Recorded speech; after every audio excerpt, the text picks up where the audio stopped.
वीरम् अनन्तवर्णाददंसनसावम् भोक्ष्यामि नियमसारम् केवली श्रुत केवली भणितम् नमो करो अनंत उत्कृष्ट दर्शन ज्ञान मैं निज मीर को कहो नियम सार सुकेवली श्रुत केवली पर कथित को।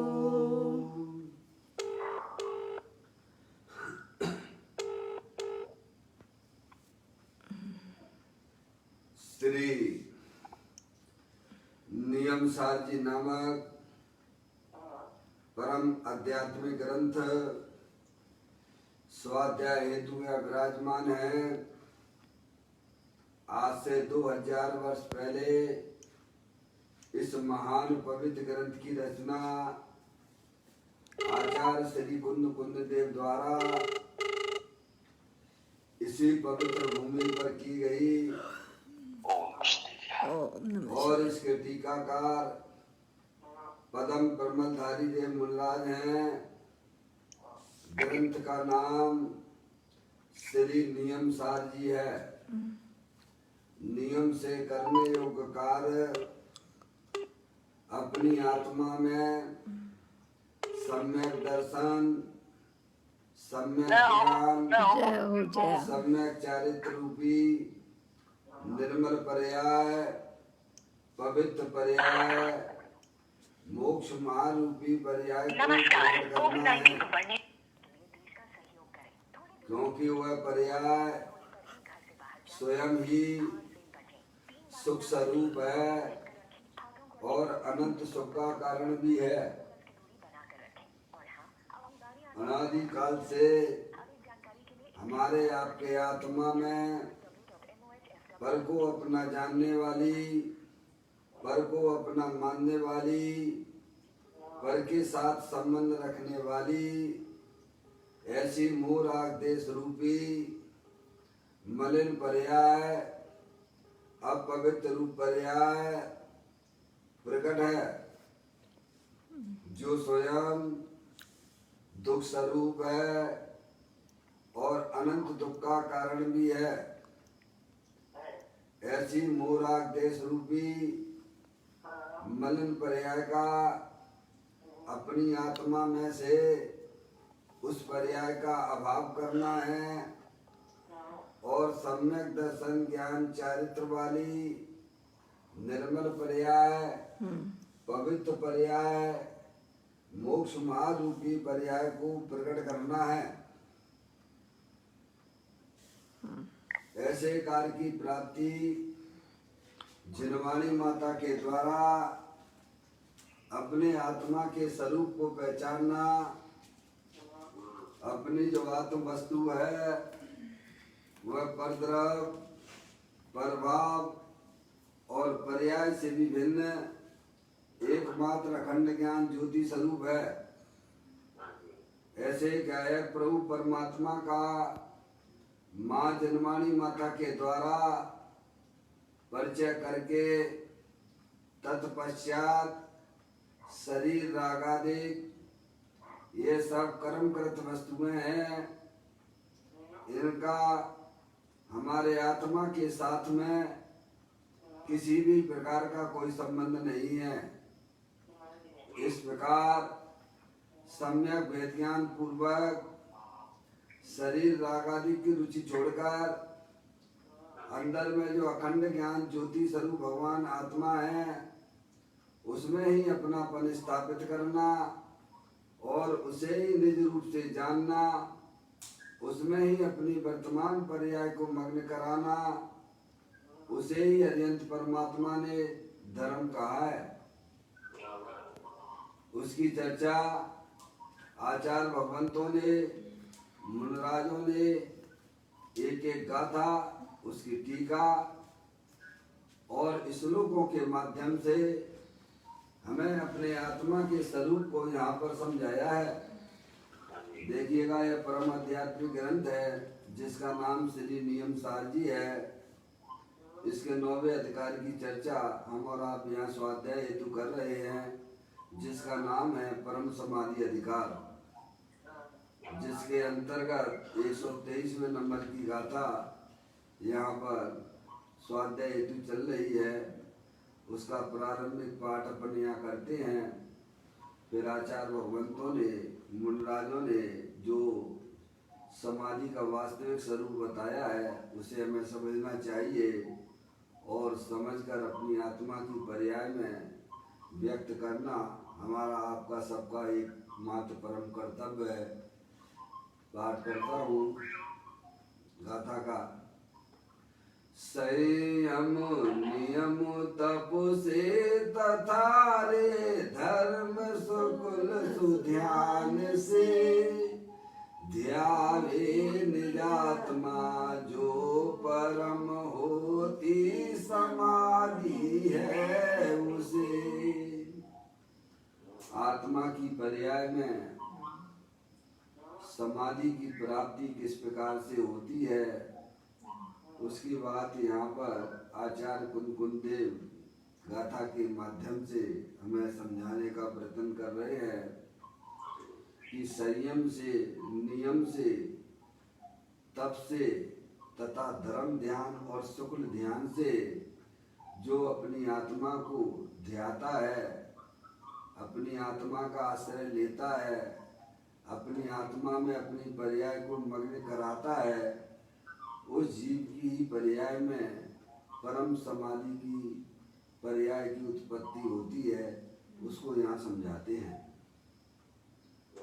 देखिएगा, बड़ी सुंदर बात यहाँ पर आचार्य भगवंत हमें यह समझाने का प्रयत्न कर रहे हैं। संयम नियम तप से,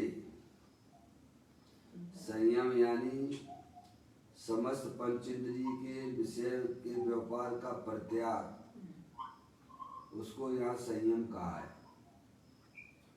ध्याता है अपनी आत्मा को, यानी पंचेंद्रिय के विषयों का लक्ष्य छोड़ के अंदर में जो अखंड ज्ञान ज्योति स्वरूप भगवान आत्मा है उसका जो जीव आश्रय लेता है वही वास्तव में उसकी वह पर्याय में समाधि की उत्पत्ति होती है।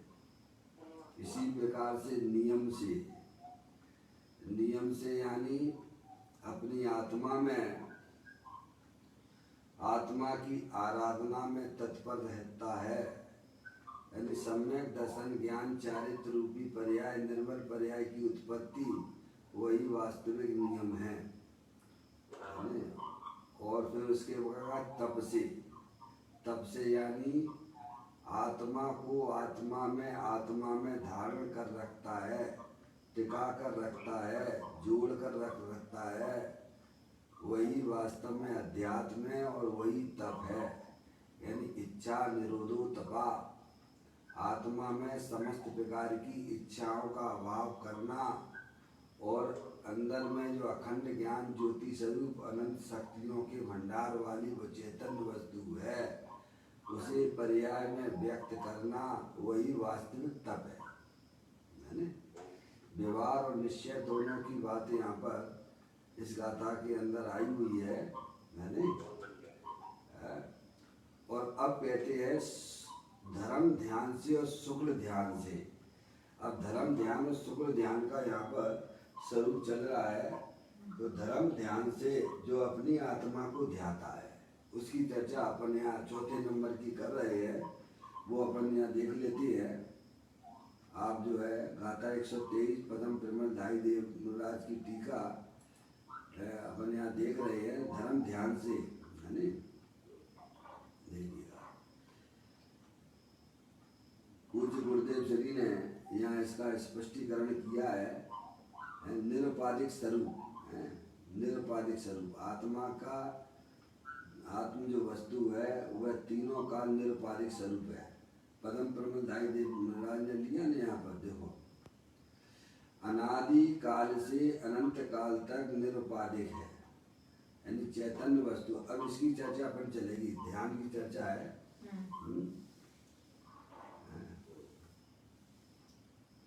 जिसका स्वरूप अवधि रहे तीनों काल यानी अनादि काल से अनंत काल तक निरुपाधिक है, उसे जो जीव जानता है उस जीव की परिणति विशेष व स्वात्माश्रित निश्चय धर्म ध्यान है। इसको अपन को यहाँ पर समझना है। निश्चय धर्म ध्यान किसे कहते हैं, उसको यहाँ पूज्य गुरुदेव श्री स्पष्ट करते हैं। देखें आप जो है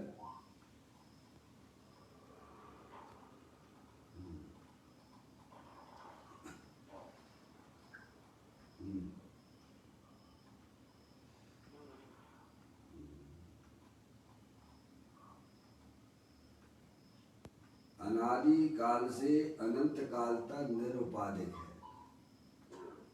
अपना जो चैतन्य वस्तु है वह तीनों काल, अनादि काल से अनंत काल तक। कब से हो भगवान आप सब लोग? अनादि काल से हो। और कब तक रहोगे? अनंत काल तक रहेंगे। शरीर को ना देखिए, शरीर तो क्षण भंगुर तत्व है, वो हमारी चीज नहीं है, ना हमारी उसकी शक्ल उससे मिलती उलती नहीं है। मैं अरूपी भगवान आत्मा हूँ, चेतनेश्वर हूँ, अनादि अनंत रहने वाला हूँ। शरीर तो जड़ है, समझ में आया? और अंदर में जो रागादिक परिणतियाँ होती हैं, वे रागादिक परिणतियाँ वे कर्म उपाधि जनित हैं, वे भी हमारे आत्मा का स्वरूप नहीं है। समझे आप? तो कहते हैं अनादि काल से अनंत काल तक निरुपाधिक है। जो चैतन्य वस्तु दे देवालय में विराजमान है वह शाश्वत है और अनादि अनंत है, एक रूप रहने वाली चैतन्य वस्तु है। उसको यहाँ पर जो आत्मा कहते हैं। ज्ञानानंद स्वरूप है, सुख शांति के भंडार स्वरूप वाली वस्तु है। तो कहते हैं अनादि काल से अनंत काल तक निरुपाधिक है। भगवान आत्मा तो, अब पूज्य गुरुदेव श्री इसी बात का यहाँ खुलासा करते हैं। भगवान आत्मा तो परमात्म स्वरूप निरुपाधिक है। क्या? थोड़ा सावधान होने की बात है। हाँ हाँ, आप तो पूरी तरह सावधान हैं। जिनकी यहाँ पर जो है थोड़ा जो खर्राटे की आवाज़ आ जाती है, उनके लिए कह रहा हूँ। क्योंकि अगर आप अपनी पर्याय में सावधान नहीं होगे तो संसार तो भैया अनादि काल से पर्याय में चला ही आ रहा है। उससे हमें किस प्रकार से काय समय निर्वृत्ति लेना है, अभाव करना, उसकी बात करते हैं। तो की रूपी पर्याय का अभाव कैसे होता है? तो कहते हैं कि भगवान आत्मा तीनों काल परमात्म स्वरूप है, निरुपाधिक स्वरूप है, जिसको शरीर की उपाधि तो है ही नहीं है, शरीर तो परद्रव्य है। आत्मा की पर्याय में जो रागादिक परिणाम शुभ अशुभ भाव रूप से उत्पन्न होती है, उसकी भी भगवान आत्मा को उपाधि नहीं है, उससे भी भगवान आत्मा भिन्न है। क्या? ऐसा निरुपाधिक स्वरूप भगवान आत्मा दे देवाल में विराजमान है, परमात्म स्वरूप है। भगवान आत्मा तो परमात्म स्वरूप निरुपाधि है। पर्याय में विकार आदिक हैं, वह आत्मा में द्रव्य में नहीं है। पूज्य गुरुदेव श्री समझाते हैं संसार अवस्था है, पर्याय में है, वो तुम्हारे हमारे आत्मा के अंदर नहीं है।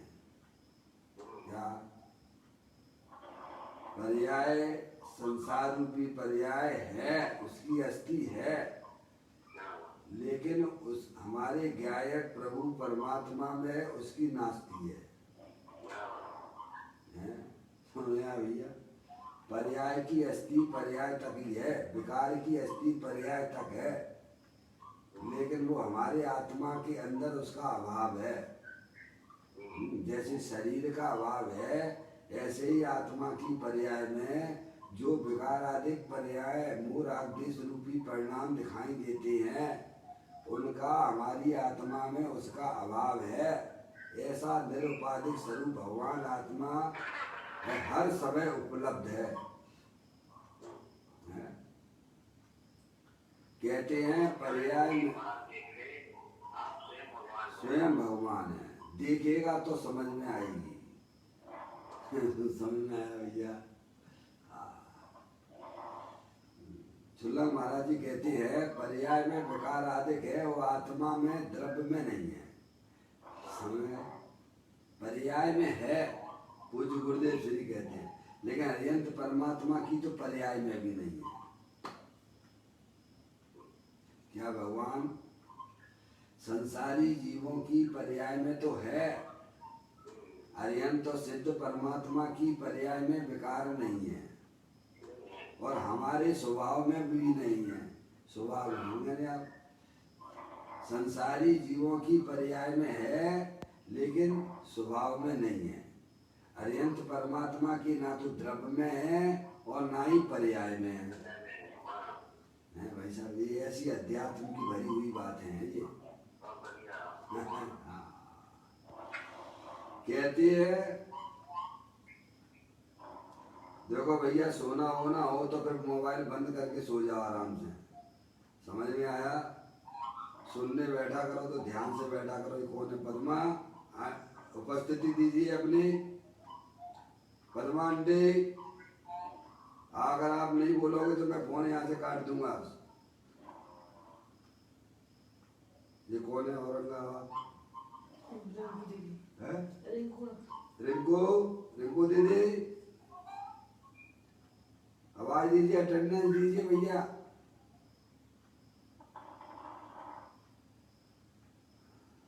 मैं फोन काट रहा हूँ, पद्मा अगर आवाज दीजिए। चलिए भाई ठीक है।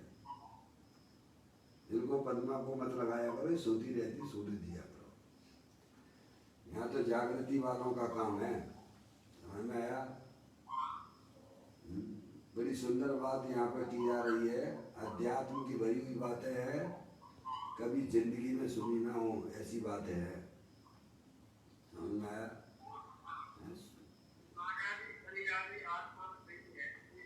हाँ, पंडित जी महाराज बोल रहे हैं। बता प्रभु क्या कह रहे हैं आप?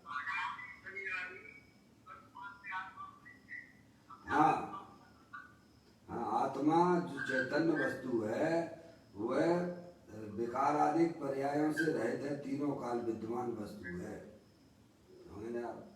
अगर आत्मा के द्रव्य स्वभाव में अगर वह रागादिक परिणाम होते तो अरिहंत तो सिद्ध परमात्मा की भी पर्याय में दिखाई देते। क्या इसका मतलब ये है कि रागादिक परिणाम आत्मा की चीज नहीं है, आत्मा के स्वभाव में नहीं है। अरिहंत परमात्मा, सिद्ध परमात्मा आत्मा है कि नहीं है? अरे बोलो भगवान, अरिहंत परमात्मा, सिद्ध परमात्मा आत्मा है कि नहीं है? है। तो उनकी पर्याय में आपको दिखते हैं? मोरादेश के परिणाम दिखते हैं क्या? नहीं दिखते हैं। तो इसका मतलब ये है कि रागादिक परिणाम आत्मा की वस्तु नहीं है, आत्मा के स्वभाव में नहीं है। इतनी सी बात है। हम आप सब आत्मा है कि नहीं है? कौन हो? जानने देखने वाली चैतन्य वस्तु हो, अरूपी हो, शरीर को ना देखो। शरीर तो जड़ है, अंदर में जो अखंड ज्ञान ज्योति स्वरूप भगवान आत्मा है, जो तीनों का, जो निगोद में सोई मुझ में सोई मोक्ष मजाल, अंतर भेद कछु नाही है, भेद गिरई संसार। क्या? तो भगवान कहते हैं कि आत्म वस्तु जो है वह शरीर से तो अत्यंत भिन्न है ही, लेकिन पर्याय में जो आपको विकार आदि मोह राग द्वेष के परिणाम दिखाई देते हैं, वे परिणाम हमारे आत्मा के स्वभाव में नहीं है। और आत्मा को देखने पर, आत्मा के दर्शन मात्र करने से पर्याय में वे विकार की परिणतियां भी दूर भाग जाती हैं। क्या भगवान? ऐसी कोई चैतन्य वस्तु देह देवालय में विराजमान है, कभी हमने उसका ज्ञान नहीं किया, और जहाँ ज्ञान होता है वहाँ हम ध्यान से सुनते ही नहीं है। क्या भाई साहब? इस कान से सुन है चुंबन महाराज है विकारी। विकारी तत्व क्या है? आश्रव तत्व है भैया। परिकिल कल कहा था, कल सब ज्यादा ना बनना है। विकार आदि परिणामों का आधार परद्रव्य है। परद्रव्य के आश्रय से आत्मा की पर्याय में विकार आदि परिणाम होते हैं, और आत्मा का आश्रय लेने से निर्मल पर्यायों की उत्पत्ति होती है। क्या भाई साहब? और पर्याय का काम आश्रय लेने का है। अनादि काल से हमारी आत्मा की पर्याय परद्रव्य का आश्रय लिए हुए है, इसीलिए राग आदि परिणाम हो रहे हैं।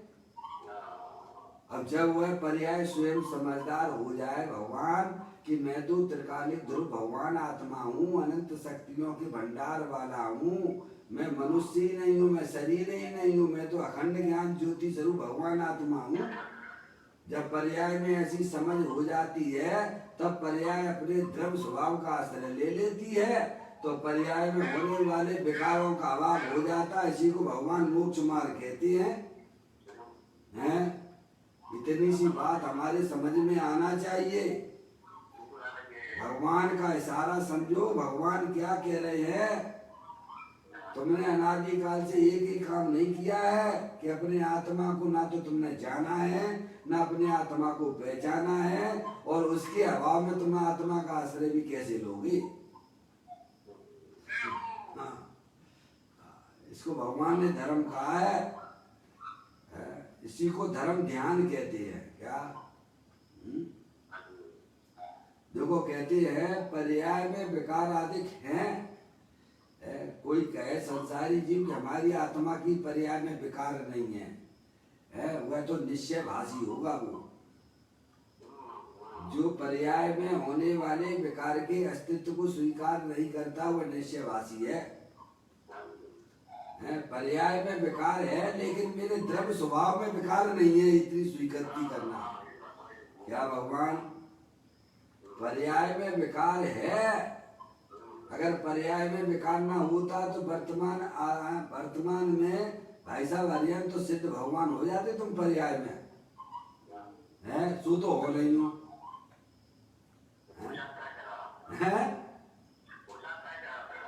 हाँ तो बताओ, पर्याय में विकार नहीं है तो अरियंत परमात्मा हो गए और सिद्ध परमात्मा हो गए, है? और वो भी तुम नहीं हो पर्याय में। पर्याय में तुम अरियंत सिद्ध भी नहीं हो, है? और पर्याय में तुम विकार स्वीकार नहीं कर रहे हो, तो निश्चय भाषी हो तुम। निश्चय भाषी के लक्षण क्या है? यही तो लक्षण पढ़ लेना मोक्ष प्रकाशक के 7वें अधिकार में। अन्य पर्याय में अन्य पर्याय की कल्पना करके बैठ गया है। वर्तमान में संसार अवस्था है और कहता कि पर्याय हमारी संसार अवस्था नहीं है, हम तो पर्याय में सिद्ध भगवान हैं। अरे भगवान, द्रव्य स्वभाव की बात ग्रंथों में कही गई है। भगवान आत्मा स्वभाव से परमात्मा स्वरूप है। समझ में आया? पर्याय में विकार है, लेकिन हमारे द्रव्य स्वभाव के अंदर उसके विकार का अभाव है। ऐसा निरुपाधिक स्वरूप भगवान आत्मा हूं मैं। कहते हैं पर्याय में विकार आदि हैं, मूढ़ादेश के परिणाम हैं, वह आत्मा में द्रव्य में नहीं है। किसमें नहीं है? ऐसा द्रव्य गुण पर्याय का ज्ञान कर लो भगवान, एक ही बार करने हैं, बार बार तुम्हें करने की जरूरत नहीं पड़ेगी। संसार सागर तिर जाओगे। कहते पर्याय में विकारादिक हैं, वह आत्म द्रव्य में नहीं है, आत्मा में यानी द्रव्य में नहीं है। आत्मा कहते ही द्रव्य वस्तु को है, तीनों काल अखंड ज्ञान ज्योति स्वरूप है, उसमें नहीं है बस। हाँ, द्रव्य स्वरूप तो इसका वॉल्यूम बंद कर दो। द्रव्य स्वरूप जो भगवान आत्मा वह तो निरुपाधिक है। कैसा है? निरुपाधिक स्वरूप है, त्रिकाल निरावरण है, त्रिकाल उपाधि से रहित है। त्रिकाल निरुपाधिक उपाधि से रहित, उसमें निर्मल पर्याय भी नहीं है। लो भगवान और गजब की बात कर दी। क्या भगवान क्या कहते हैं? जिनको लग गया उनको दे दो, ज्यादा दिमाग नहीं लगाना, ध्यान से सुनो। क्या समझ में आया भैया?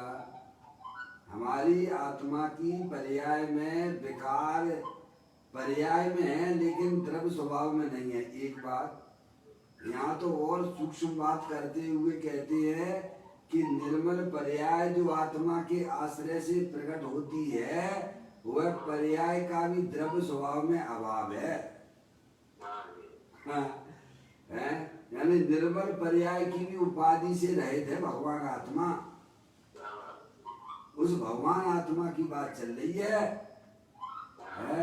ये परमात्मा के भगवान की बात नहीं चल रही, अपने भगवान आत्मा की बात चल रही है।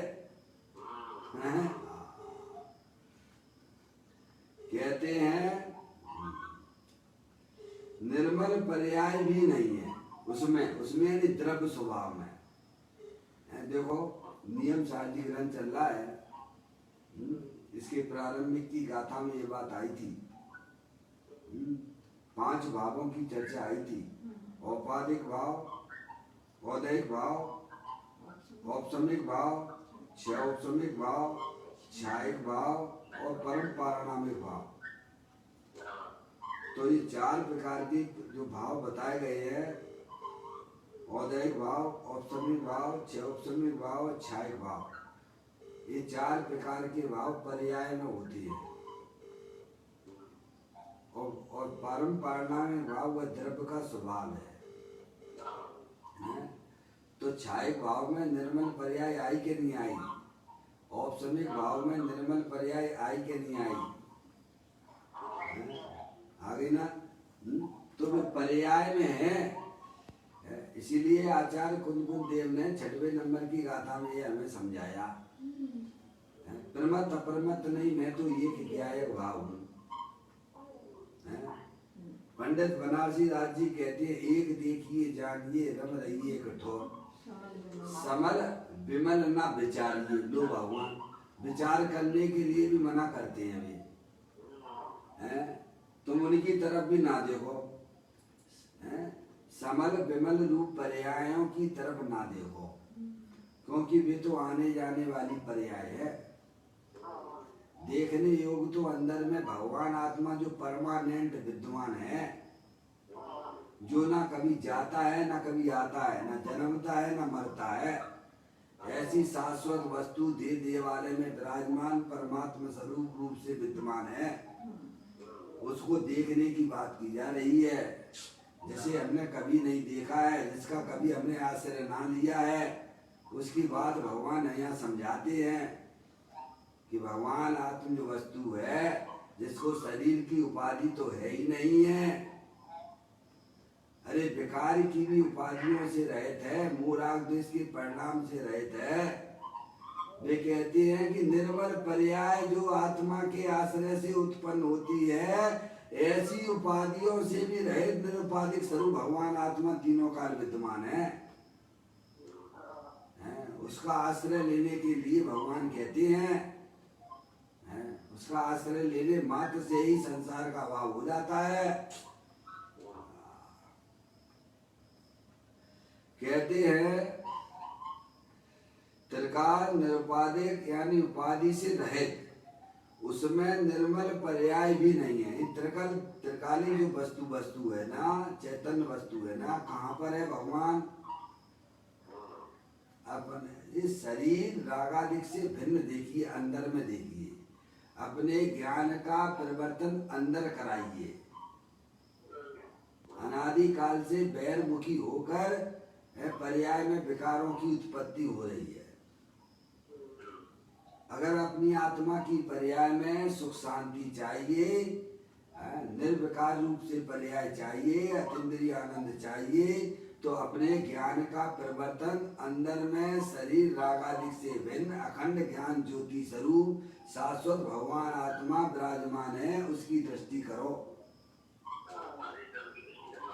उसकी दृष्टि करने मात्र से पर्याय में विकार का अभाव हो जाता है। जैसे आप अपने घर में लाइट जलाते हो तो अंधकार भाग जाता है, और लाइट नहीं जलाओगे तो, अरे लाइट नहीं जलाओगे तो अंधकार भगेगा क्या? अंधकार को भगाने के लिए क्या करोगे? घर की लाइट जलाते हो ना, तभी तो अंधकार भगता है ना भगवान। ऐसे ही पर्याय में जो दुखी रूपी पर्याय हो रही है, उसका अभाव कैसे होगा? पर्याय में जो अंधकार हमारी अनादिकाल से व्याप्त हो रहा है, वो राग देश रूपी परिणाम जो विकार उत्पन्न हो रहे हैं, वे कैसे भगेंगे? आत्म जागृति, मैं तो अखंड ज्ञान ज्योति स्वरूप भगवान आत्मा हूँ, मैं शरीर नहीं हूँ।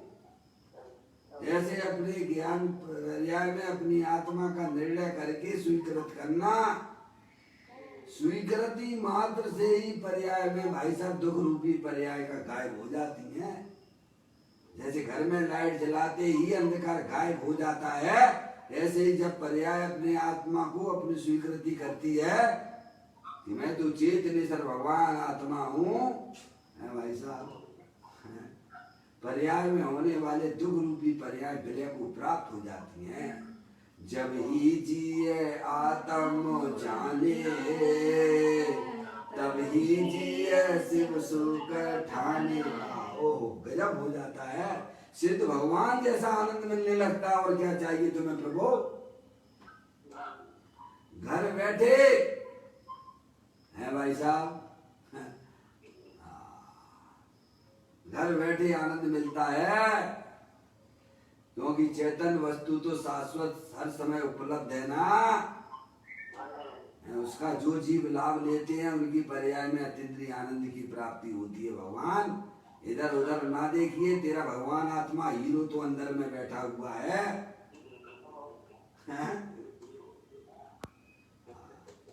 तेरा ध्यान किधर है? तेरा हीरो भगवान आत्मा इधर है। उसको अध्यंत परमात्मा कहती, तू उसको देख, तू अपनी पर्याय को इधर उधर मत लगा। इधर उधर लगाने से तो पर्याय में दुख की पर्याय आती है। भगवान अंदर में चेतनेश्वर भगवान आत्मा परमानेंट अखंड ज्ञान ज्योति रूप से विद्यमान है भाई साहब। कहते हैं निरुपाधिक स्वरूप है भगवान आत्मा। उसमें निर्मल पर्याय भी नहीं है। लो भैया,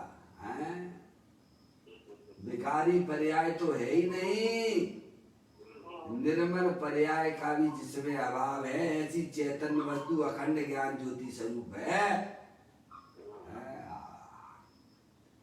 विकार आदि तो नहीं, परंतु धर्म की निर्मल पर्याय जो द्रव्य के अवलंबन से उत्पन्न होती है, उस पर्याय का भी द्रव्य में अभाव है। ऐसा भगवान आत्मा निरुपाधिक स्वरूप है भाई साहब। कोई कहे सोनगढ़ की बातें, अरे भगवान ये सोनगढ़ की बातें हैं क्या? ये तो पदम प्रमल धाई देव मुनराज ने अपनी टीका में लिखा है, उसकी बातें हैं जी। हजारों वर्ष पहले उन्होंने ग्रंथ के अंदर लिखी है बातें। हम कौन का पढ़ रहे हैं भाई साहब? नियम साहब जी पढ़ रहे हैं ना, आचार्य कुंकुन देव का पढ़ते हैं ना, परम प्रमल धाई देव मुनराज की टीका पढ़ रहे हैं ना। उसमें कहा ना भगवान आत्मा निरुपाधिक स्वरूप है, जिसको कर्म की उपाधि तो है ही नहीं, जिसको विकार की भी उपाधि नहीं है। अरे जिसको निर्मल पर्याय जो आत्मा के आश्रय से होती है, वो ऐसी उपाधि का भी अभाव है, ऐसा भगवान आत्मा दे देवल में विराजमान है।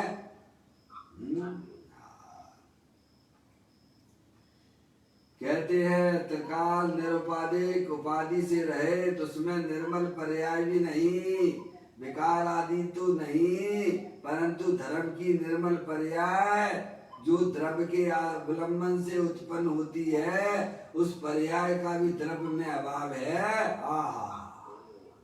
द्रव्य तो तीनों काल एक रूप है। पदम प्रमल धाई देव मुनराज कहते द्रव्य तो तीनों काल एक रूप है। अगर पर्याय द्रव्य अगर पर्याय रूप हो जाए तो भाई साहब द्रव्य ही नहीं रहे, क्योंकि पर्याय की मुद्दत ही मात्र एक समय मात्र की है।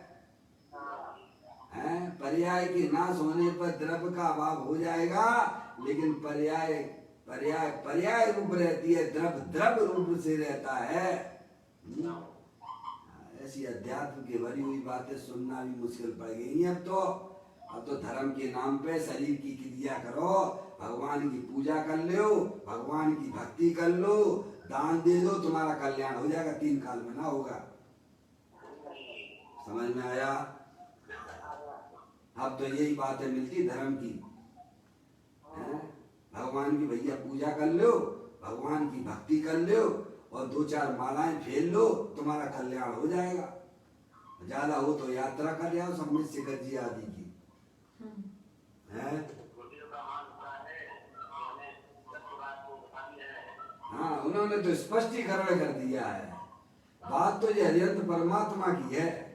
क्या माल तो ये हरियंत परमात्मा का है। गुरुदेव श्री ने तो उसका स्पष्टीकरण किया है भैया। हम तो साहब यहाँ पढ़ रहे हैं क्या, जो समझ में आ रहा है उसको समझ रहा हूँ भैया।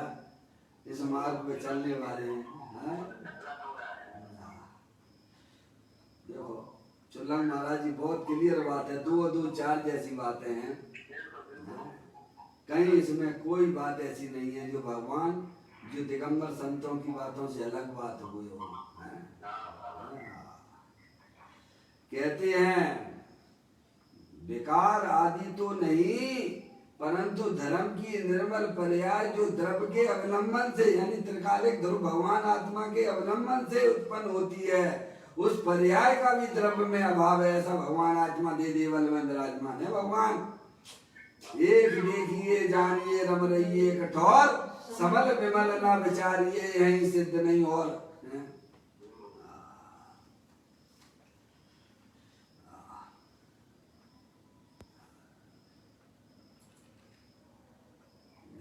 देखिएगा बड़ी सुंदर बातें हैं।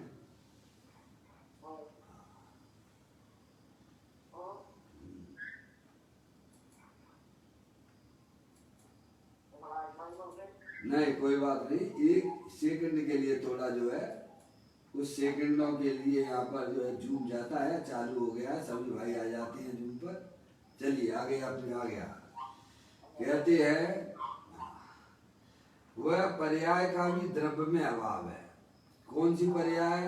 जो अपने आत्मा का आश्रय लेके है, निर्मल पर्याय पवित्र पर्याय की उत्पत्ति होती है, उस पर्याय का भी हमारे आत्मा में अभाव है। ऐसे भगवान आत्मा निरुपाधि स्वरूप है। उसकी बात चल रही है।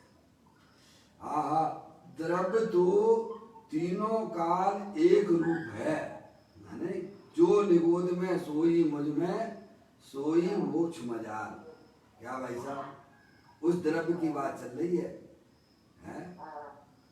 उसके अवलंबन से पर्याय उत्पन्न हो, वह समय है। वह एक समय है। एक समय में द्रव्य के अवलंबन से अनंत निर्मल पर्याय उत्पन्न होती है। क्या एक समय में द्रव्य के अवलंबन से अनंत निर्मल पर्याय उत्पन्न होती है? गजब हो गया भगवान। हैं?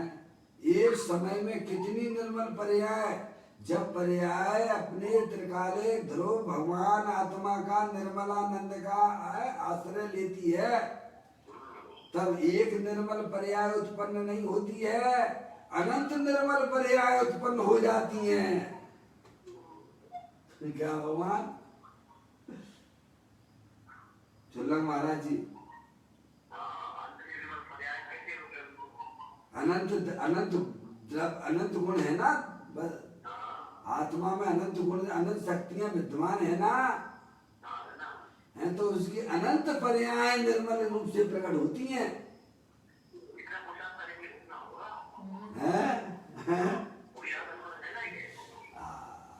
अरे यही तो पुरुषार्थ है, यही अनंत अनंत निर्मल पर्याय उत्पन्न होती हैं, अनंत निर्मल पर्याय उत्पन्न होती हैं।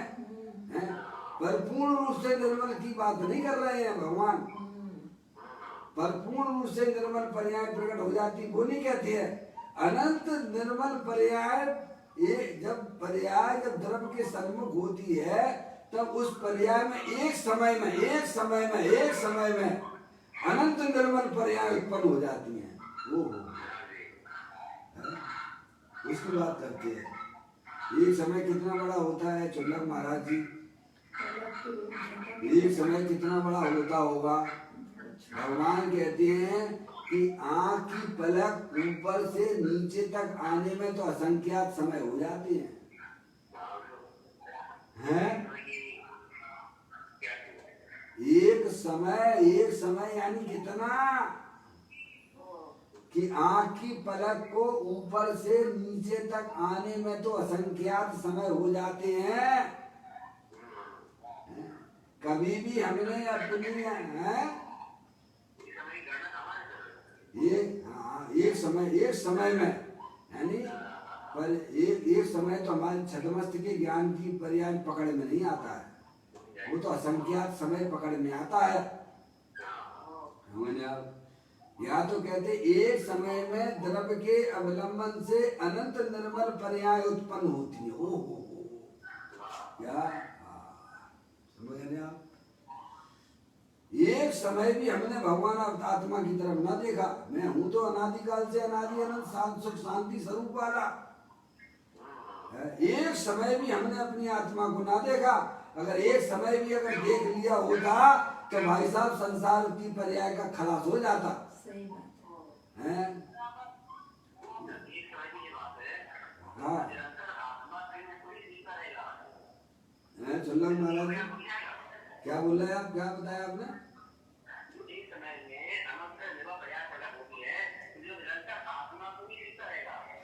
हाँ एक समय में केवल ज्ञान नहीं होता ना, वो तो अंतर्मुख में होता है, अंतर्मुख। हाँ निरंतर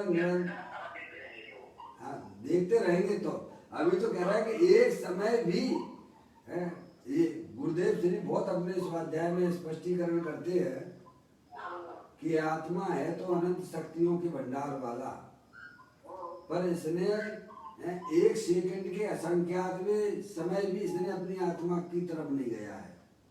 क्या एक सेकंड के असंख्यात में भाग भी कभी भी यह पर्याय अपने आत्मा के पास नहीं गई है तो आनंद स्वरूप है। या तो कहते एक समय भी, अगर ये एक समय यानी बहुत छोटा है, ये तो समय की सबसे छोटी यूनिट है ये एक समय है।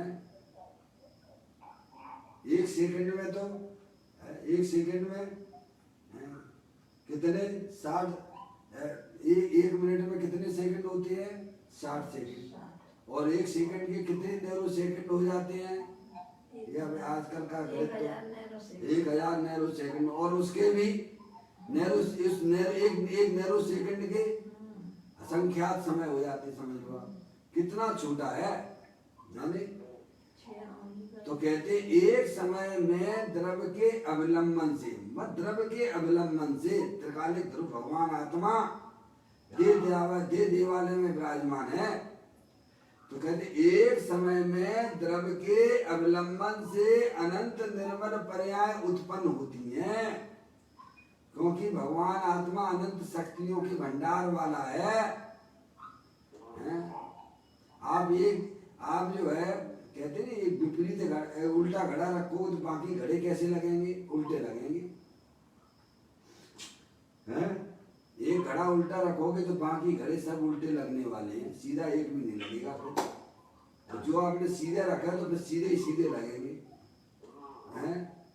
ऐसे ही जब पर्याय अपने द्रव्य का अवलंबन जैसे ही लेती है, वैसे ही द्रव्य जो अनंत शक्तियों के भंडार वाला था, उसकी अनंत पर्याय उसकी निर्मल रूप से पर्याय में व्यक्त हो जाती है।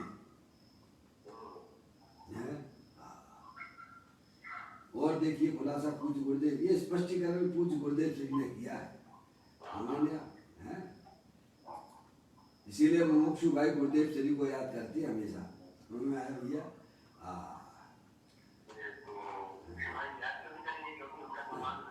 हाँ ऐसा ही है ना भैया। जिनकी निर्मल पर्याय का आधार है, क्या निर्मल पर्याय का आधार कौन है? निर्मलानंद भगवान आत्मा जो अनंत शक्तियों के भंडार वाला है। कहते निर्मल पर्याय का आधार कोई देव गुरु शास्त्र और मूर्ति, प्रतिमा या संवेद शिखर या शत्रुंजय की यात्रा नहीं है। क्या क्या कहते हैं? हाँ, निर्मल पर्याय का आधार कौन और विकारी पर्याय का आधार कौन? हाँ, विकारी पर्याय का आधार तो विकारी पर्याय है। चुल्लक महाराज जी, विकारी पर्यायों का मूल आदेश रूपी परिणामों का आधार कौन है? तो कहते विकारी पर्याय है। देखो वे परद्रव्य के अवलंबन से आश्रय से होती हैं, लेकिन उनका आधार कौन? निमित्त से कहो तो परद्रव्य है, और उपादान से कहो तो विकारी पर्याय का आधार विकारी पर्याय स्वयं है। षटकारक क्या? निमित्त से कहो तो परद्रव्य है, और उपादान की तरफ से कहो तो विकारी पर्यायों का आधार विकारी पर्याय स्वयं है। हाँ, ऐसा जो है पंचाशती काय में आचार्य कुंद देव ने 62वें नंबर की गाथा में ये बात कही है। विकार स्वयं अपने षटकारक से उत्पन्न होता है। विकार का कर्ता विकार स्वयं। आगे बात यहाँ से स्पष्टीकरण उसका कर लेना आप। बड़ी सुंदर बात यहाँ कहते हैं, निर्मल पर्यायों का आधार कौन? तो कहते हैं अपना त्रिकालिक ध्रुव भगवान आत्मा है। निर्मल पर्याय का आधार कोई देव गुरु शास्त्र और मूर्ति प्रतिमा या संवेद शिखर या शत्रुंजय की यात्रा है क्या? अरे उनके आश्रय तो स्वभाव की उत्पत्ति होती है, विकार की उत्पत्ति होती है। क्या परद्रव्य के आश्रय से देव शास्त्र गुरु कौन है? स्वद्रव्य है कि परद्रव्य है? परद्रव्य है। परद्रव्य के आश्रय से तो है देव शास्त्र गुरु के आश्रय से भाई साहब विकार स्वभाव की उत्पत्ति होती है, और स्त्री पुत्र दुकान मकान द्रव्य के आश्रय से पाप परिणाम की उत्पत्ति होती है। पुण्य पाप और धर्म, तीन बातों को हमें बड़ी अच्छी तरह से समझ लेना चाहिए। हमारी आत्मा में जो दया दान पूजा भक्ति आदि भगवान की स्तुति का परिणाम, भगवान की वंदना का परिणाम वह स्वभाव है, और उसका आश्रय देव शास्त्र गुरु हैं। वह पुण्य भाव है, शुभ भाव है। और स्त्री पुत्र दुकान मकान आदि का आश्रय वह पाप का परिणाम है, और वीतरागी रूपी परिणति का आश्रय अपना त्रिकालिक ध्रुव भगवान आत्मा है। ये धर्म है, ये धर्म है। ये धर्म आज तक नहीं हुआ पर्याय में।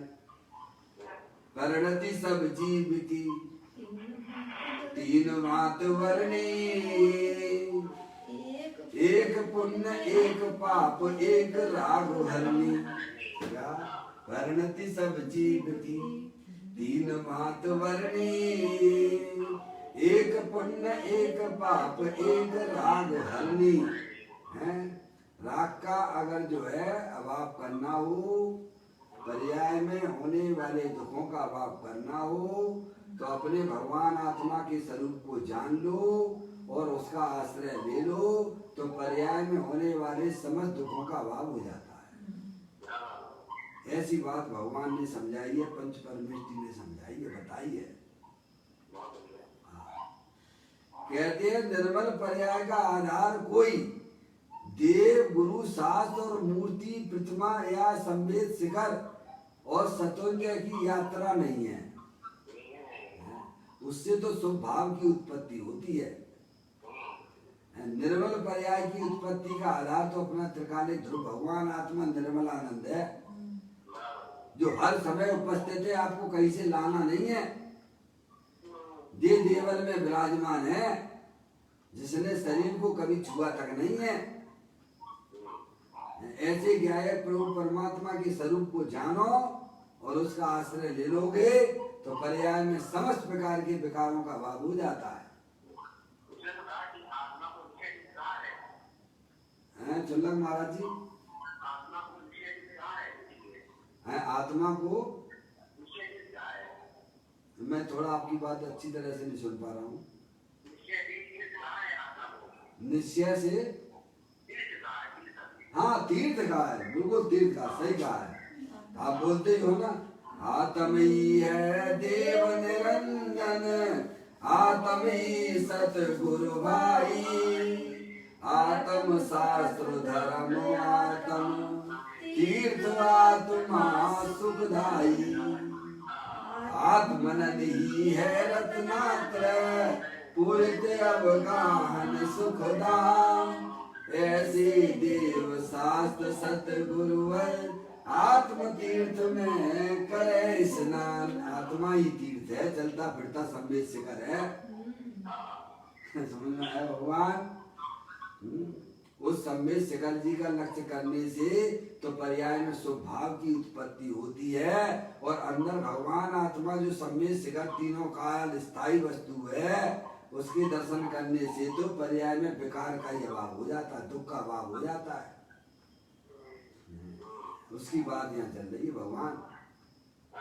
हाँ, आगे एक मुमुक्षु ने कहा कि जिनवाणी का आश्रय लेने से, पूज्य गुरुदेव श्री ने जब ये बात समझाई कि देव गुरु शास्त्र और मूर्ति प्रतिमा संवेद शिखर और सतुंजय की यात्रा वह कोई निर्मल पर्याय का आधार नहीं है। निर्मल पर्याय का आधार तो अपना त्रिकालिक ध्रुव भगवान आत्मा है। पूज्य गुरुदेव श्री ने स्पष्टीकरण किया। और ये बातें सब तुम्हारी जो उसमें टीका में लिखी हुई हैं, नियम से उसी की बात चल रही है। तो मोक्षु भाई ने कहा जिनवाणी, तो पूज्य गुरुदेव श्री कैसे समझाते हैं, शास्त्र पठन वह भी आधार नहीं है। शास्त्र पढ़ना वह भी विकल्प है। क्या है? शास्त्र पढ़ना वह भी विकल्प है। शास्त्र में तो ऐसा भी कहा है, क्या लिखा है? पूज्य गुरुदेव जी के शास्त्र में तो ऐसा भी लिखा है कि शास्त्र की ओर लक्ष्य जाएगा तो बुद्धि विचारणी होगी। अब जब ये बात समाज के सामने आई तो खलबली मच गई। क्या भगवान, जब यह बात गुरुदेव श्री के मुख से निकली कि शास्त्र में ये लिखा हुआ है कि जो बुद्धि शास्त्र में विचरण करती है वह बुद्धि विचारणी है,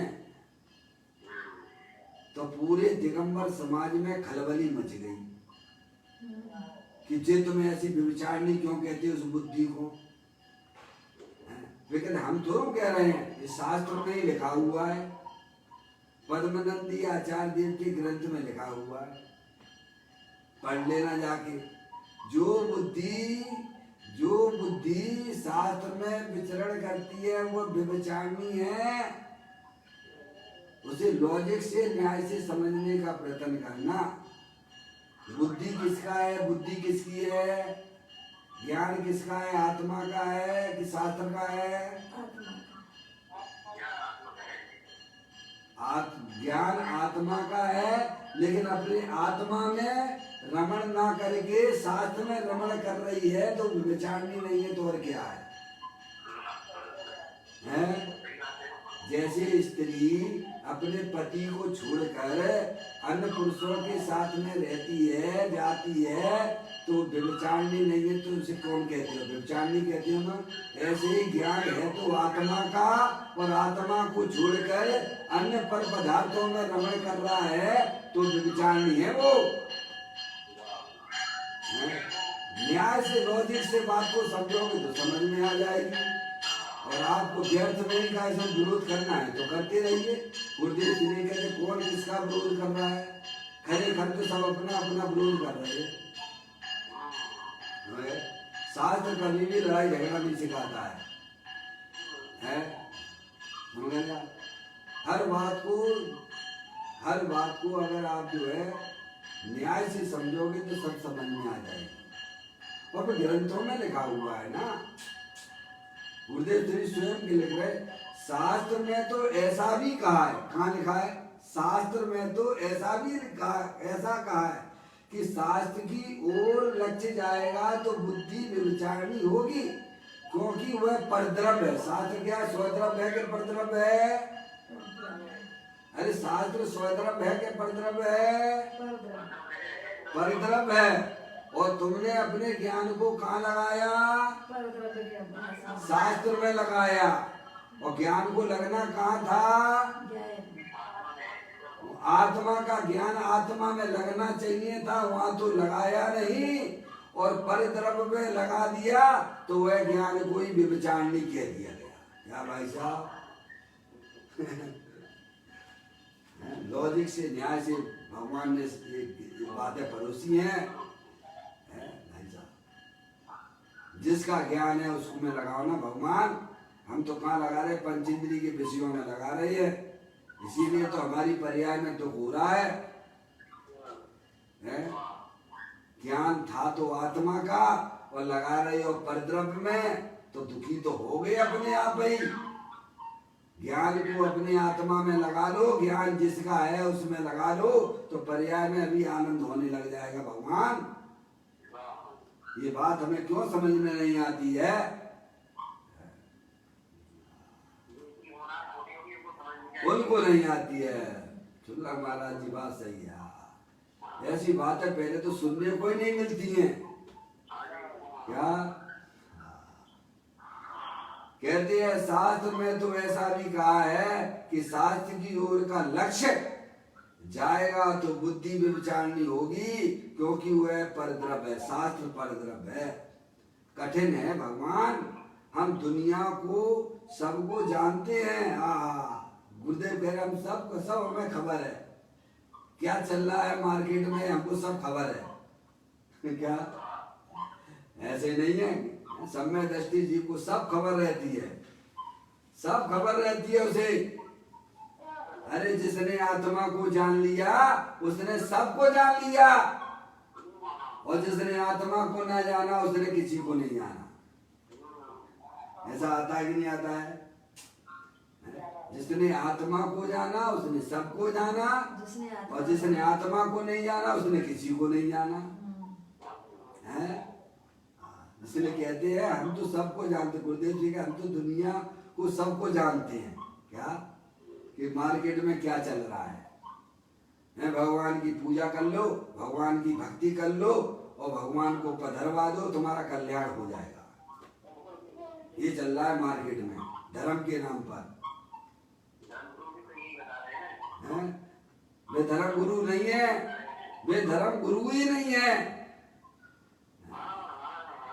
आप उन्हें भले धर्म गुरु कहो तो कहो, ज्ञानी कहते हैं वे धर्म गुरु नहीं है। गुरु उन्हें कहते हैं जो अपनी आत्मा की शरण में ले जाए, वे गुरु हैं। जो आत्मा की शरण में भेजे वह गुरु है हमारा।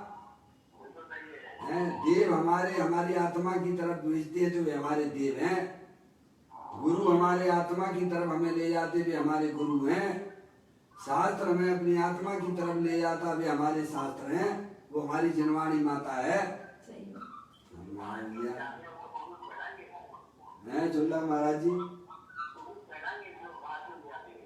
अब जो अभी कहो भगवान।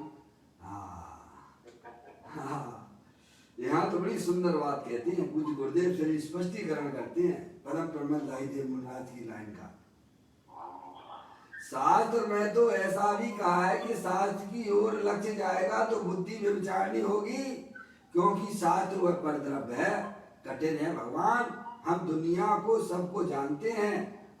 मार्ग कोई दूसरा रह गया है। मार्ग तो अंदर का था और बाहर में लोग अनादिकाल से संयोग पर्याय दृष्टि वाला है। उसे संयोगों की रुचि है और समझाने वाले भी ऐसे ही मिल गए। करेला कड़वा बापे नीम और चढ़ गया, चढ़ा के बैठ गए। क्या हो गया भाई साहब? अनादिकाल से तो अज्ञानी था ही आत्मा और अज्ञानियों की संगति करके और जो है और अज्ञानता चढ़ा ली उसने। मार्ग कोई दूसरा रह गया। यह कहते हैं। किस बात का खुलासा चल रहा है? तीनों काल अनादि काल से अनंत काल तक निरुपाधिक है भगवान आत्मा, जिसमें भगवान की भक्ति के राग की भी उपाधि नहीं है। कैसा है भगवान आत्मा? निरुपाधि स्वरूप, जिसमें भगवान की भक्ति के राग की भी उपाधि नहीं है।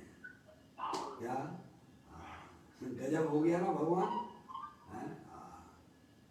जिसमें भगवान की भक्ति के राग की भी उपाधि नहीं है। राग वह उपाधि है। क्या है? राग क्या है? उपाधि है। चाहे वह शुभ राग हो चाहे अशुभ राग हो, वह उपाधि है। तीनों काल अनादि काल से अनंत काल तक निरुपाधिक है। उसे जो जीव ऐसा जो आत्मा उसे जो जीव जानता है, ये परम ब्रह्म दाई देव मुनराज की रानी जो जानता है, ऐसे निरुपाधिक स्वरूप को जानता है। उस जीव की परिणति विशेष, वह जीव की अवस्था दशा विशेष, वह स्वात्माश्रित, वह परिणति स्व आत्मा आश्रित, तीनों काल रहने वाला भगवान आनंद कंद प्रभु, उसके स्व आश्रय से जो पर्याय उत्पन्न होती है वह वास्तव में निश्चय धर्म ध्यान है। किसकी चर्चा चल रही है? जो अपनी आत्मा को संयम से, नियम से, तप से, धर्म ध्यान से, शुक्ल ध्यान से ध्याता है, उसकी आत्मा की पर्याय में परम समाधि की प्राप्ति होती है। क्या होगा? समाधि करनी है कि नहीं करनी है?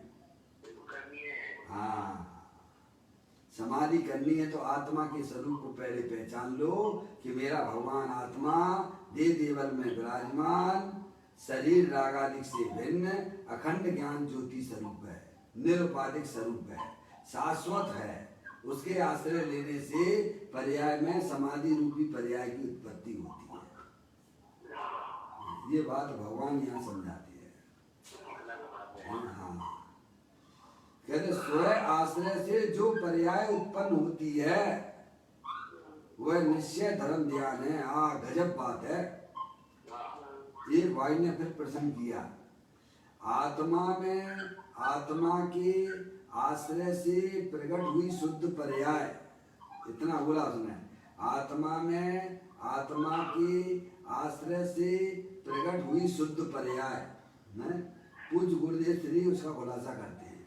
क्या मतलब उसका? कहते आत्मा के आश्रय से प्रकट हुई वह पर्याय धर्म ध्यान है। उसके आश्रय से हुई धर्म ध्यान की पर्याय अपने आत्मा के आश्रय से होती है, पर द्रव्य के आश्रय से नहीं। पर द्रव्य के आश्रय से तो शुभाशुभ रूप पर्याय उत्पन्न होती हैं, पर द्रव्य के आश्रय से तो स्वभाव रूप पर्याय उत्पन्न होती हैं, और अपना जो आत्मा वीतराग स्वरूप है, ज्ञानानंद मूर्ति स्वरूप है, उसके आश्रय से तो वीतराग रूपी पर्याय, निर्मल पर्याय उत्पन्न होती है। उसको धर्म ध्यान कहते हैं। आत्मा के आश्रय से प्रकट हुई वह पर्याय है, वह धर्म ध्यान है। उसके आश्रय से हुई, पर के आश्रय से नहीं। धर्म ध्यान रूपी पर्याय स्वयं के आश्रय से होती है, पर के आश्रय से नहीं है? पर के आश्रय से तो विकारी पर्याय उत्पन्न होती है, और पर्याय का काम तो आश्रय लेने का है। चुल्लक महाराज जी, पर्याय का काम क्या है? अब आश्रय लेने का, अनादिकाल से पर का आश्रय ले रही है तो विकार की उत्पत्ति हो रही है। अब वही पर्याय जब समझदार हो जाती है तो अपने त्रिकालिक ध्रुव भगवान आत्मा का आश्रय ले लेती है, तो मोक्ष मार्ग रूपी पर्यायों की उत्पत्ति होती है। भगवान पर्याय को तो अवलंबन चाहिए। क्या चाहिए? अवलंबन चाहिए। पर्याय का काम तो अवलंबन लेने का है, आश्रय लेने का है। अनादिकाल से आत्मा का ज्ञान नहीं था तो पर का आश्रय ले रही थी। शरीर है सो मैं हूँ, स्त्री पुत्र दुकान मकान रुपया पैसा है मेरा है, तो उसका आश्रय ले बैठी है, दुखी हो रही है। ये लड़का हमारा एक नहीं सुनता है, लड़की हमारी एक नहीं सुनती है। क्या भगवान है? किसके आश्रय बैठी है? तो दुखी हो रही है। जब पर्याय स्वयं समझदार हो जाती है कि भाई साहब मैं तो आत्मा हूँ, मैं मनुष्य ही नहीं हूँ, मैं स्त्री ही नहीं हूँ, मैं तो एकमात्र अखंड ज्ञान ज्योति स्वरूपी अरूपी भगवान आत्मा हूँ। जब पर्याय में सच्चा ज्ञान जीव के हो जाता है तब वह पर्याय परद्रव प्रभाव और पर्याय का भी आश्रय छोड़ देती है और अपने त्रिकालिक ध्रुव भगवान आत्मा के पास चली जाती है।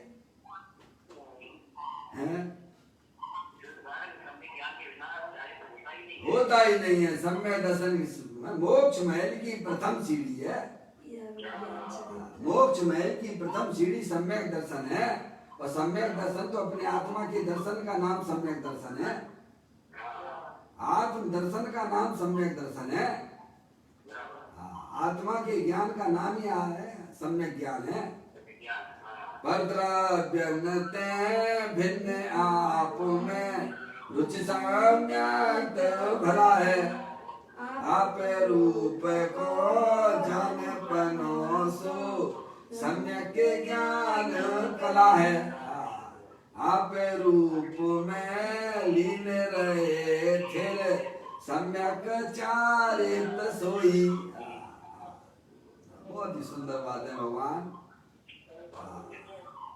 कहते हैं आत्मा के आश्रय से प्रकट हुई वह पर्याय, वह तो धर्म ध्यान है, उसके आश्रय से हुई है। किसके? अपने त्रिकालिक ध्रुव भगवान आत्मा के आश्रय से हुई है, पर के आश्रय से नहीं।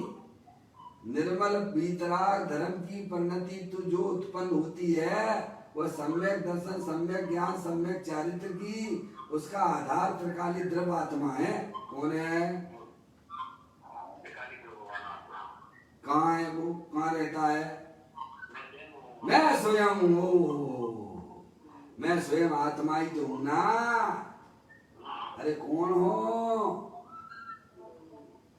अरे मनुष्य मान के, शरीर मान के तो पर्याय में कचरा इकट्ठा होता है। भगवान उसे तो इंदौर की कचरा गाड़ी में जाके फेंक दो उठा के। है भगवान।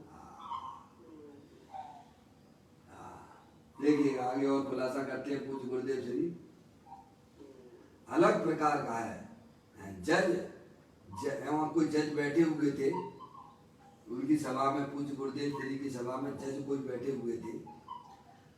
उनको लक्ष्य करके बोलते हैं अलग प्रकार का है भगवान जज, यह तुम्हारे सब कानून अलग प्रकार के हैं।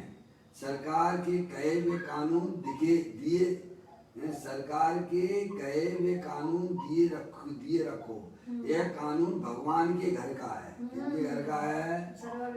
ये सर्वज्ञ देव भगवान के घर का है। ये कभी इसने सुना नहीं है। अरे प्रभु ऐसा है ये मोक्षु कुछ बोलना चाहता था लेकिन पूज्य गुरुदेव श्री मैं पहले ही बोल दिया, अभी तो बहुत फेर फार हो गया है। पूज्य गुरुदेव श्री कह रहे अभी तो बहुत फेर फार हो गया है। हाँ, कोतवाल वे कहते हैं ना, चोर कोतवाल को डंडे, चोर कोतवाल को डंडे, ऐसा हो गया है ना। सत्य बात कहते हैं तो यह नहीं ये एकांत है। कोई सत्य बात कहे ये नहीं ये नहीं ये नहीं ये नहीं, ये भैया ऐसे नहीं, समझे आप? एकांत है एकांत है एकांत है, करो एकांत कर। गुरुदेव कहते हैं कहो एकांत, कहो मरो एकांत करके। भाई यह निरुपाधिक आत्म तत्व जो है वह निश्चय स्वात्माश्रित है। ये भगवान के घर की बात है। तुम्हें जो कहना है कहो, वस्तु स्वरूप तो ऐसा है। वह तो निरुपाधिक आत्म तत्व जो है वह निश्चय स्व आत्माश्रित है।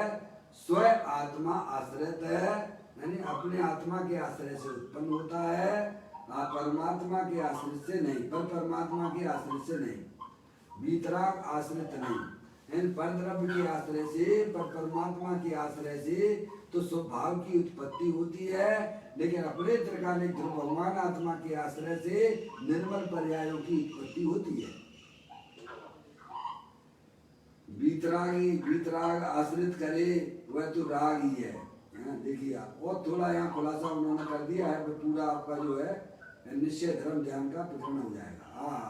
अपने द्रव का आश्रय छोड़कर कोई भी पर द्रव अर्यंत देव पंच परमेष्टि का आश्रय करे तो राग ही उत्पन्न होता है।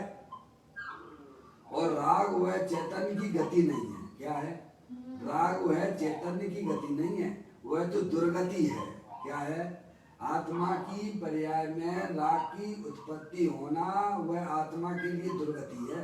4 गति में ले जाएगा वह राग। वह चैतन्य की विरुद्ध गति है। कोई कहेंगे भाई साहब ये बात कहाँ लिखी है, आपने कह दिया। कोई तो आपसे पूछे कि भगवान आत्मा की पर्याय में जो राग की उत्पत्ति होती है, पंच परमेष्टि के दर्शन करने से, उनकी भक्ति करने से जो राग आत्मा की पर्याय में उत्पन्न होता है, वह राग दुर्गति का कारण है। कहाँ लिखा हुआ है? कोई अगर आपसे पूछे तो पूज्य गुरुदेव श्री कहते हैं कि हम बताते तो कहाँ लिखा हुआ है। मोक्ष अष्टपाउल जी है ना, अष्टपाउल, उसमें एक मोक्ष पाउल नाम का 8 पाउल में मोक्ष पाउल आता है। उसके 16वें नंबर की गाथा में ये बात लिखी हुई है। कहाँ लिखी है? पूज्य गुरुदेव श्री उसका स्पष्टीकरण करते हैं। यह मोक्ष पाउल में कहा है, पर दब्बादो दुग्गई कुंद आचार्य ने स्वयं मोक्ष पाउल की 16वें नंबर की गाथा में कहा है। पर दब्बादो दुग्गई स्वयं कहते हैं हम परद्रव्य हैं। आचार्य कुंद देव कहते हैं हम परद्रव्य हैं, अर्यंत परमात्मा परद्रव्य है। और उनका लक्ष्य करने से पर्याय में राग जो होता है वह दुर्गति का कारण है। वह 4 गति 84 लाख योनियों में परगण करने का कारण है। तो सोच लीजिए 24 घंटा हमारे ज्ञान की पर्याय में जो है स्त्री पुत्र दुकान मकान रुपया आदि जो रहते हैं वो हमारी क्या होगी? जहाँ भगवान की तरफ देखने का निषेध किया जा रहा है, तो 24 घंटा हमारे ज्ञान में क्या चलता रहता है? पाप के परिणाम चलते हैं। समझ में आया भगवान? स्त्री पुत्र आदि स्वद्रव्य है कि परद्रव्य है? टीवी देखते रहते हो, नशेलची लोगों को देखते रहते हो, हैं? तो कौन सी पर्याय उत्पन्न होगी तुम्हारी आत्मा की पर्याय में? स्वगति में जाओगे कि दुर्गति में जाओगे? दुर्गति में जाएंगे। और हो रही है अनादिकाल से दुर्गति हो रही, गति हमें चक्कर लग रहे हैं कि स्वरूप को ना। एक थे तत्व की बात करने वाले, थोड़ा आपको एक थे यहीं पे इंदौर के पास में मैं गया था। अब तो वे इस दुनिया में नहीं रहे हैं। मैं उनके साथ में गया था, बहुत समय पहले की बात है, जब शादी नहीं होती उससे पहले की बात है। समझ में आया? तो उनके साथ गए थे। तो मैंने पूछा भाई साहब वे थे और उनकी भाभी ही ले गए थे मेरे को, वे अपने गांव में ले गए थे मेरे को। तो बोले, मैंने कहा शाम के टाइम पे भाई साहब, भाभी से बोला कि भाई साहब दिखाई नहीं दे रहे, कहाँ गए हैं? तो बोलने की वो तो जो है पंडित जी साहब ये तो जो है टाकीज में फिल्म देख रहे हैं। क्या देख रहे हैं? टाकीज में फिल्म देख रहे हैं। हमने अच्छा। तो फिर उन्होंने और भी 2-4 बातें बताई कि पंडित जी साहब ने समझा कि रात रात में वो जो टीवी देखते रहते हैं 12-12 बजे तक हैं। तो हमने ठीक है भाभी आने दो, भाई साहब से बात करता हूँ। तो मैंने वे आए शाम को, मैंने उनसे पूछा भाई साहब जजमैन कहाँ थे भाई साहब? तो बोले कि जो है अरे मैं तो इधर ही इधर था, यही था। हमने यहाँ कहाँ थे? मैं तो जब से आपको देख रहा हूँ। तो मैंने कहा कि टाकीज में फिल्म देख रहे थे क्या? तो बोले कि हाँ मैं तो टाकीज में फिल्म देख रहा था, लेकिन मुझे तो बड़ा बैराग आता है। क्या आता है? मुझे तो बीतरागता आती है फिल्म देखने में। हमने धन हो प्रभु, भगवान की प्रतिमा देखने में तुझे बीतरागता नहीं आती है, हैं? ऐसे टकटकी लगा के तू भगवान की प्रतिमा तो कभी देखता नहीं है, हैं? बीतरागी प्रतिमा को देख के तेरी पर्याय में बीतरागता नहीं आ रही है, तो भी जो है गंदे पोस्टर देख के तुझे पर्याय में बीतरागता आती, मैं कैसे समझ लूं भगवान? समझ में आया? तो परदब्बादो गई, परद्रव्य की तरफ लक्ष्य जाएगा तो आत्मा की दुर्गति होगी। स्त्री पुत्र आदि पर पदार्थों की तरफ लक्ष्य जाता है तो पाप का परिणाम होता है, और अनंत परमात्मा आदि की वे भी परद्रव्य हैं, उनकी तरफ लक्ष्य जाने से शुभ भाव की उत्पत्ति होती है, लेकिन वह भी हमारे लिए दुर्गति है, क्योंकि राग जो है आत्मा का स्वभाव नहीं है। आत्मा तीनों काल बीतराग स्वरूप है। तो आत्मा का लक्ष्य करने से पर्याय में बीतराग दशा प्राप्त होती है, वो की मोक्ष मार्ग है, या उससे मोक्ष की प्राप्ति होती है। हर बात को लॉजिक से न्याय से समझोगे तो कहीं कोई लफड़ा लड़ाई झगड़े नहीं होंगे। पर दब्बादो दुख गई, स्वयं कहते हैं आचार्य भगवान हम परद्रव्य है, यदि तेरा लक्ष्य हमारे ऊपर जाएगा तो तुझे चैतन्य की दुर्गति अर्थात राग होगा। राग का फल 4 गति है। इस राग का फल स्वर्ग है। देखो आपको पता ही होगा 5 पांडव भावलिंगी मुनिराज थे, संत थे, उनके ऊपर उपसर्ग हुआ था शत्रुंजय पे, है पता है ना, भगवान सबको पता है। और उसमें से 3 मुनिराज तो जो मुक्ति को पधार गए, और 2 मुनिराज जो हैं कायसम भाई साहब, 5 भावलिंगी संत थे। बोलो थे कि नहीं थे? 5 भावलिंगी संत मुनिराज दिगंबर ध्यान में बैठे हुए, उनके ऊपर उपसर्ग हुआ, और 3 ने तो बिल्कुल भी विकल्प नहीं किया, अपनी आत्मा में डटे रहे। तो बिना तो मुक्ति रानी मिल गई, मोक्ष लक्ष्मी मिल गई, और 2 को विकल्प आ गया। तो कहाँ गए भगवान बता दो मुझे प्रभु? इनको भी क्या मोक्ष रूपी लक्ष्मी मिली क्या? रुक गई है 33 सागर की जेल मिली उन्हें?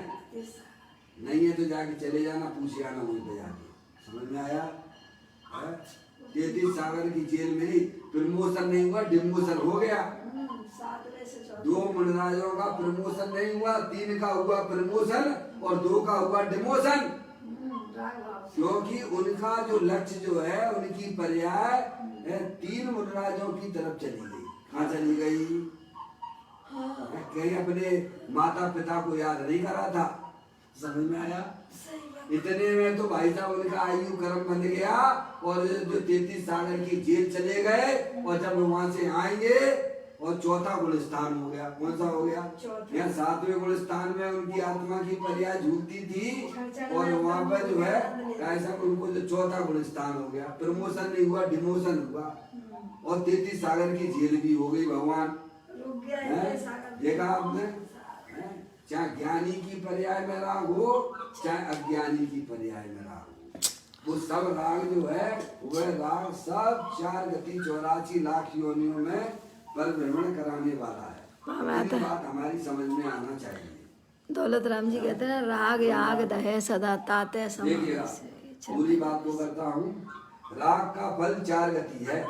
इस राग का फल स्वर्ग है, और स्वर्ग भी दुर्गति है। बहुत सूक्ष्म बात। बापू यहाँ तो 45 वर्ष से चलता है। पूज्य गुरुदेव श्री कहते हैं वो शरीर की उम्र गुरुदेव श्री की उस समय कितनी थी? 90 साल। 90 साल से ऊपर थे, 91-92 साल के थे। हैं ये अंतिम चर्चा है उनकी जो अपन आप पढ़ रहे हैं। वे कहते हैं यहाँ तो 45 वर्ष से चलता है यही बात, सुनने वाले भी झुकते हैं। देश प्रदेश सर्वत्र चारों ओर फैलाव हो गया है, अफ्रीका तक चला गया है। 45 वर्ष में यह पुस्तकें बहुत छप गई हैं। 22 लाख तो यहाँ से छपी हैं और 8 लाख जयपुर से छपी हैं। अभी नए